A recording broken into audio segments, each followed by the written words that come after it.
Hi YouTube friends, this is Patricia and I am with the Dead Talkers.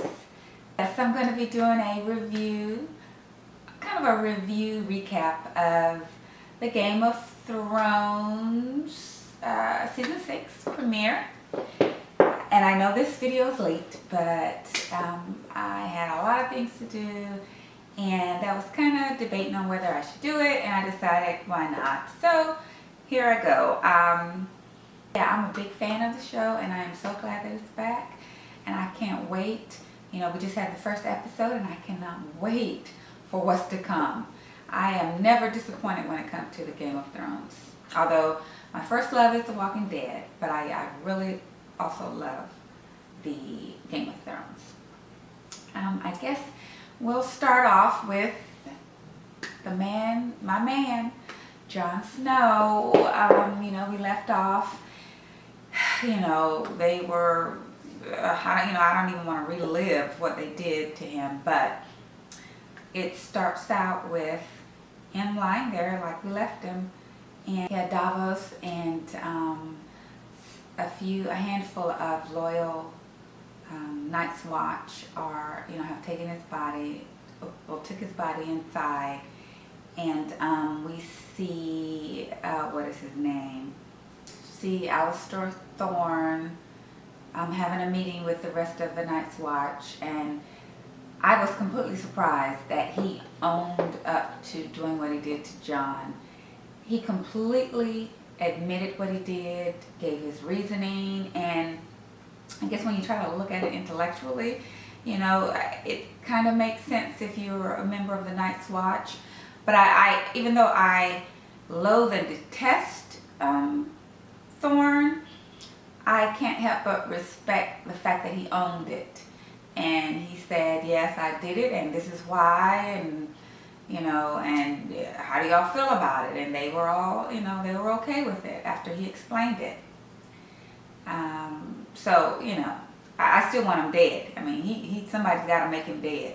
But, you know, I got to give him that. At least he wasn't like a snake slithering away trying to, you know, act like he didn't know what happened. So I'll give him that. But he still got to be deaded. And then we have Melisandre. And I know everyone is saying that that she's going to bring Jon back, which I'm completely on board with. I don't have a problem with it. But if you bring him back full Jon, now if he comes back looking crazy, looking like some zombified mess, now you can leave him dead. If he's going to come back looking like himself, with his wavy, curly, kind of black hair blowing in the wind, okay, fine, you bring him back. But if you're going to bring him back some half mutated, crazy looking thing, then you leave him dead. I just had to put that out there. And we also saw his direwolf ghost. And it's funny because for some reason I thought he was dead. But anyway, so he's alive and that's great. And then Melisandre, we get to see her. She's broken. And she did say that she saw, I guess in a vision, she saw Jon fighting at Winterfell. So, you know, I'm going to take that as, you know, at some point Jon will be back. But like I said, if he comes back full whole Jon Snow, then I'm okay with it. But he better not come with some mutated looking three-eyed freak. That's all I'm saying. But yeah, so but back to Melisandre. We get to see a different side to Melisandre. Well, we all know that, you know, she looked defeated and she looked broken, you know, almost like she felt bad for what happened. It looked like she felt betrayed, or like she's looking like, what in the world just happened? But she's in her room, she's taking off her clothes, like, you know, everybody knows Melisandre loves to get naked. And she takes off the necklace, the choker that she was wearing, and then you look up and you see an old Melisandre. I mean, old. I mean, I saw on one of the videos, somebody said she looked like a golem with breasts. And in truth, she did look like a golem. But she looked very, very old, like she was hundreds of years old. And she looked so pitiful and pathetic. You couldn't help but feel sorry for her. And the way she just kind of slowly got into this, got into the bed, and I guess she was going to sleep, whatever. But that was kind of shocking to see that she and her, I'm assuming that's her true self, is this old witch looking woman. And it's so funny because she's still getting naked, even as an old witch looking woman. But so hopefully we'll see what's going to happen with her and Jon Snow, and I hope that, like everyone is saying, that she is going to play a role in bringing him back, but only if he is true Jon Snow fashion. And then we go to Winterfell, and there's the Boltons, and we see Sansa and Reek or Theon, running away, because last we saw them, they jumped off the I don't know, the roof, not the roof, but whatever it was, they jumped off, but they fell, I thought that they had fallen into snow, and that the snow kind of cushioned the impact of the fall. I mean, I wasn't surprised that they didn't die or weren't hurt, because it seemed as though they were jumping into a big pile of snow. So I was okay with that. I didn't have any problem with that. And they're running away, and you hear the hounds on their heels, and Sansa is saying that she can't make it, which I was surprised, because I thought that we were going to see a new Sansa, very brave and strong, after going through what she did with Ramsay. I thought for sure that she had she had thicker skin, and that she was, if not anything, angry. Her anger she'd been fueled by anger. But anyways, she was, saying that she couldn't go on. Theon was saying, come on, we gotta go. The alternative is to be ripped to shreds, and you don't want that. So they go through the water, which that water, it's freezing cold outside. So I know, being wet, I can't even imagine. Now that, I don't know, I had a problem with believing that they went through that water and they were okay. They made it through, and they didn't have hypothermia or something like that. I'm okay with jumping off the thing and falling to the snow, but the walking through the water, that it's I'm kind of struggling with that one. But anyway, so they get to a point where they have to stop, and Theon, he very bravely says, I'll sacrifice myself, and I will distract them and from you, so that you can get away. And he does that, tries to, but that thing stopped real quick. He go out there right away. There, the dog's over there with Sansa, just that fast. And but yeah, I thought that was way too quick. That he goes out there, the dogs go over there, and they get Sansa, just that fast. But and then our girl Brienne comes, which I knew that she was. Well, I had a feeling that she was going to save the day. I mean, she was due to save one of these Stark girls, and she did. And she fought like she fights. And her and the squire, and I keep forgetting his name, Pop or something like that. And Theon defeated the Bolton force, or whatever you call it. And I guess, what is her name? Brienne does this allegiance or whatever kind of speech, and I guess now she's gonna be, I don't know if she's a knight now to Sansa, but I know she's gonna continue to protect and take care of Sansa. So that's good. I mean, Sansa's thing worked out, and we're glad about that. Okay, so what else? We're going, and Ramsay, his evil self. I mean, I don't know, is he evil, or he's worse than evil? He's twisted, sinister, evil, whatever you want to say. He felt, well, for a moment you felt, it seemed as though he had some feeling for, I think it was Miranda, I think that's her name. He was talking about how he first met her, and how he cared for her, and then the the guy says, so do you want to burn her or do you want to bury her? He just very nonchalantly says, well, no, that's good meat. Feed them to the dogs. So he's twisted. And then we go to King's Landing, and we have Cersei, which, I mean, people can say all they want. They felt sorry for her. When she did that walk of shame, I did not feel sorry for her one bit. Not one iota. I did not feel sorry for her. All the things that she's done, there's no way I could not muster any type of sympathy for her. She got what she got. I think they let her off easy, to be honest. I mean, she was released, and she left Marjorie in there, and she's the reason Marjorie's in there in the first place. But so yeah, I don't feel sorry for her. Now, who I feel sorry for Marcella, because she was poisoned. I feel sorry for her.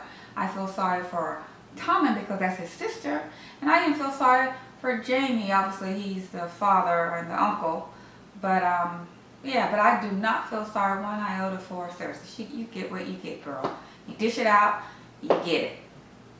So her, and I know that she loves her children. I know she does. She's a mother. I would hope that with all the hateful treachery that she does, at least she does love her kids. So, I mean, that's no big, thing, sacrifice, loving your kids. So I just don't feel sorry for her. I can't wait for her comeuppance, but I know that she needs to deal with some other stuff first, and I'm okay with waiting. And then we see Jaime, which I like Jaime. I'm a fan of Jaime. In the beginning, I was not, but I am. I became a fan of Jaime because of his relationship with Brienne. I saw a different side to him with regard to that relationship. But other than that, I don't. I'm okay with him. And I know he's talking about revenge and all of that. So I guess we're gonna have to see to what extreme he's gonna go. Let's see who else was in King's Landing.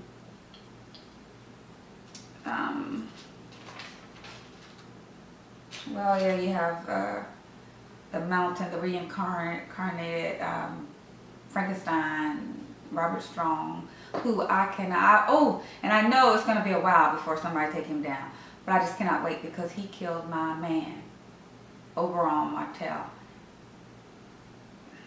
Yeah, I can't even say any more about that. He needs to pay for that, for sure. But I know it's going to be a while because he's got to do some stuff for Cersei. But I can wait. I can wait for both of them. And the High Sparrow, I'm ready for him to get his comeuppance also.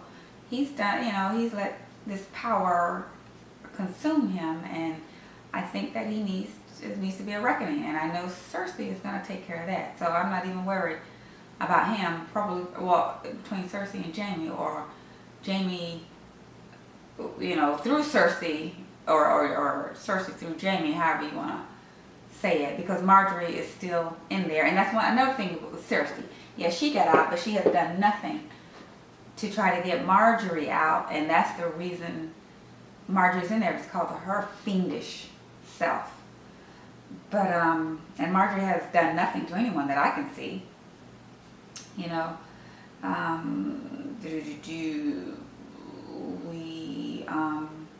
Oh gosh, Doran, the Sand Snakes, that's crazy. That whole thing is crazy. They just, laid waste to the royal family, and I didn't see that coming. Especially, and the one thing that really got me was that the big guy, the guard, and I can't think of his name. How in the world did that little girl with that little knife take him down? Somebody needs to explain that to me, because I think that is just crazy. If that was all it took, well then that's just crazy that he was able. It must have been. I'm hoping there was some poison on that knife, because otherwise you can't make me believe that he was taken down like that. It makes no sense. But the prince went down, and I think it's Tristan, his son, which another situation. The sand snakes come in there, and they said, "I'm gonna kill you." See, up front, I'm gonna kill you. We're gonna kill you. We didn't come here to give you any food or anything. We're coming here to kill you. I mean, they were upfront about it. And he stands up very casually, picks up his sword and says, okay, whatever, let's go. And he turns his back on one of them. Now, I know that he has had interaction with those sand snakes, and he knows, I would imagine that he has some idea about how fiendish they are and dangerous. So why in the world? Well, anyway, he got jabbed in the back of the head, through the face, which, well, that was, yeah, it was, I liked how they did that. But I mean, he's standing there, he's ridiculous. But I thought for sure he was going to fight. I thought for sure he was going to fight, at least hold his sword up. But he didn't do, all he did was get jabbed in the head and he's down.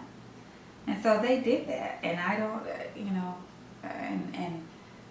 yeah, I don't understand why that happened. And I can't remember the sand snake's mother.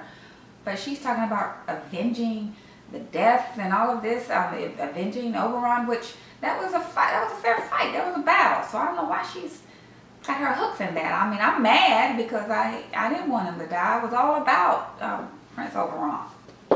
But she can't hold on to that. I mean, there's no revenge in that. But I guess she's going to make some up.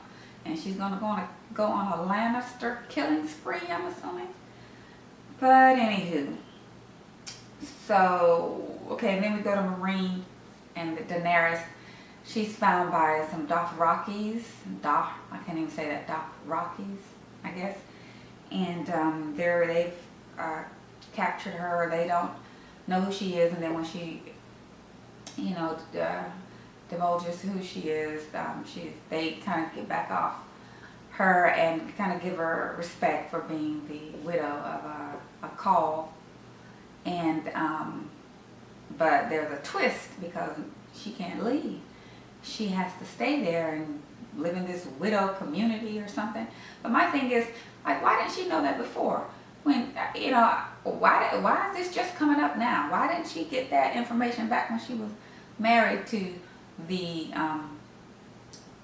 Khal? Okay, I can't remember what his name was. I can't remember his name. But why in the world is that new information? But anyway, whatever. She's stuck there now, so hopefully she'll be rescued. Who is it? Mormont, and Dario are on their way. They found the ring, and her ring, and so they know where she is. They have an idea. So hopefully they'll find her, and I don't know how they're gonna fight all that whole big army, but somehow or other they're gonna hopefully accomplish that. And there's a little clip of Arya, which I like Arya, although I don't get that her whole, I guess, storyline and where she is and how that's gonna play out. But I'm hoping that, that she is gonna at least come out of that being a fierce fighter, so hopefully something good will come out of that. And she's still blind, and I guess she's gonna have to learn how to fight blind, I guess. I guess we'll see how that goes. Oh, the Sand Snake mother, Alisaria, that's right. Let's see, what else? Is that the only thing that's going on? Oh, yeah, I think that's pretty much it. We didn't see some of the characters we didn't get to see. Littlefinger we didn't see, or Baelish. We didn't get to see Sam, and I guess Gilly. Some folks we didn't get to see, but I guess we'll see, I don't think I saw the preview, so I don't know exactly what's gonna happen. But one thing I hope is gonna happen is that Jon is going to either be reanimated, I guess, or be brought back to life, or they're going to burn him. It needs to be settled. I want it to be settled next episode. I don't want this to drag out, 3-4 episodes down the road. I think it should be settled next episode. Either burn him up or bring him back, and don't bring him back all twisted and deformed either. But let's see what else. I think that's pretty much it. It was a good episode. I was anxiously awaiting its return, and some things we got tied up. Some things we're still wondering, but for the most part, I was completely satisfied with the episode, and I'm looking forward to the next. So, if you have not subscribed, please do give us a thumbs up. And until next time, thanks for watching and goodbye.